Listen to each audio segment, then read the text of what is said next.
আজকে ভিডিওতে আমরা আলোচনা করব যারা প্রথম পর্যায়ে অলরেডি আবেদন করে ফেলেছেন তাদের ভর্তির রেজাল্ট আসলে কবে দিবে এবং আপনাদের ভর্তি নিশ্চয়ন কিভাবে করতে হবে, কত তারিখের ভিতরে করতে হবে এবং আপনারা মাইগ্রেশন অন রাখবেন নাকি অফ রাখবেন এবং আপনার যদি সাবজেক্ট পছন্দ না হয় তাহলে কি ভর্তি নিশ্চয়ন করবেন নাকি করবেন না, এই বিষয়গুলো নিয়ে আজকে আমি বিস্তারিত আলোচনা করব। যেহেতু আমার এই সেক্টরে বেশ কিছু বিষয়ে অভিজ্ঞতা আছে, সুতরাং আমি চেষ্টা করব সর্বাপেক্ষা সঠিক তথ্য আপনাদের সামনে উপস্থাপন করার জন্য। আপনি যদি আমার চ্যানেল নতুন হয়ে থাকেন তাহলে অবশ্যই আমার চ্যানেলটি সাবস্ক্রাইব করে রাখবেন, আমার ভিডিওটি ভালো লাগলে লাইক এবং শেয়ার করে আপনার বন্ধুদের দেখার সুযোগ করে দিবেন। তো যাই হোক, চলে আসি সরাসরি ভিডিওতে। দেখেন, প্রথম পর্যায়ে ভর্তির রেজাল্ট আসলে বর্তমানে ভর্তি আবেদন চলছে, বা যদি স্পেসিফিক্যালি বলি 26/5 থেকে ভর্তির আবেদন শুরু হয়েছে, শেষ হবে 25/6/24 আপনাদের আবেদন শেষ হবে। তো প্রথম পর্যায়ে আসলে বেশ কিছু ঝামেলা ফেস করতে হয় কারিগরি বোর্ডকে, তার কারণ নানান দিক থেকে ডাটাগুলো এসে সার্ভারে জমা হয়, সেই সার্ভারের ডাটাগুলো আসলে রিফাইন করতে কিন্তু একটু ঝামেলা পোহাতে হয়। তার কারণ প্রথম পর্যায়ে সব থেকে বেশি এবং বিভিন্ন ভ্যারাইটির স্টুডেন্টরা আবেদন করে, সুতরাং সবগুলো ডাটা একসাথে ম্যাচিং করা, সার্ভার মেইনটেনেন্স করা বেশ একটু সময় সাপেক্ষ ব্যাপার, যার কারণে আসলে আবেদন করার পরে এক সপ্তাহ টাইম নেই এবং এজন্যই আসলে আমি বিগত বছরগুলোতেও দেখছি প্রথম পর্যায়ের ক্ষেত্রে এক সপ্তাহ বা 2 দিন বা 4 দিন টাইম নেয়। এর মূল কারণ হচ্ছে ওইটাই। তো প্রথম পর্যায়ের যে রেজাল্ট আছে সেটা আপনাদের পাবলিশ হবে 1/7/24 তারিখে আসলে এই রেজাল্টটা পাবলিশ হবে।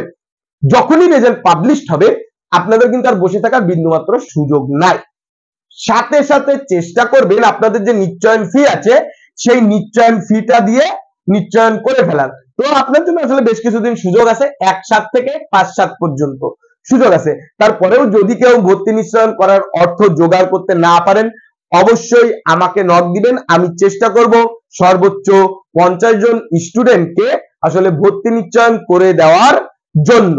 তো অবশ্যই আমাকে অথেন্টিক তথ্য দিতে হবে। এরপর আসেন, এবং যদি আপনার কাছের কোনো বন্ধু অর্থের অভাবে ভর্তি নিশ্চয়ন না করতে পারে অবশ্যই এই ভিডিওটি তাকে শেয়ার করে দিবেন, যেন সে যদি এই ভিডিওর মাধ্যমে আমাকে নক করে আমি অবশ্যই চেষ্টা করব তার অর্থনৈতিক অবস্থা বিবেচনা করে আমি তাকে হেল্প করার জন্য অবশ্যই চেষ্টা করব। এরপর চলে আসেন যে মাইগ্রেশন অন রাখবেন নাকি অফ রাখবেন, মোস্ট ইম্পর্টেন্ট টপিকস। তো বিষয়টা হচ্ছে ভর্তি নিশ্চয়ন এই তো এই 4 দিন 5 দিন সময় পাবেন, এর ভিতরে ভর্তি নিশ্চয়ন করা হয়ে গেলে আপনার ওই যে আবেদন করবেন অনলাইনে সেখানে ঢুকে দেখবেন যে মাইগ্রেশন, অটো মাইগ্রেশন, এখানে লেখা থাকবে শুধু মাইগ্রেশন না, অটো মাইগ্রেশন, বাংলায় না কিন্তু ইংরেজিতে লেখা থাকবে আসলে auto migration on or of, default ভাবে অন করা থাকবে। আপনার যদি কাঙ্ক্ষিত সাবজেক্টে চান্স হয়ে যায়, আপনি যে সাবজেক্টে চয়েস দিতে যাচ্ছেন সেই সাবজেক্টে যদি আপনার চান্স হয়ে যায় তাহলে আপনি অবশ্যই অন করে রাখবেন, অফ করে রাখবেন, অফটা ক্লিক করে এবং কনফার্ম হয়ে নেবেন যে আপনার মাইগ্রেশন অফ আছে। তাহলে দেখা যাচ্ছে আপনার পলিটেকনিক পছন্দ হয়ে গেল, সাবজেক্টও পছন্দ হয়ে গেল, আপনি অফ করলেন না, এটা কিন্তু ঘোড়ার গাড়ির মতো আপওয়ার্ডের দিকে উঠতেই থাকবে, কখনোই ডাউনওয়ার্ড যাবে না, উপরের দিকে যাবে। তার মানে আপনার দেখা যাচ্ছে 7 নম্বরের একটা চয়েস লিস্টে চান্স হয়ে গেল, আপনার দেখা যাচ্ছে উঠে আপনি অফ করলেন না, এটা আপনার 5 নম্বর চয়েস লিস্টে চলে গেল। তো ম্যাক্সিমামই সবসময় চেষ্টা করতে হয় যে প্রথম থেকে আসলে ভালো ভালো চয়েস গুলো সাজানোর জন্য, যাতে উঠে গেলে অসুবিধা না হয়। তাহলে অটোমেটিক মাইগ্রেশনের বিষয়টা বুঝতে পারলেন।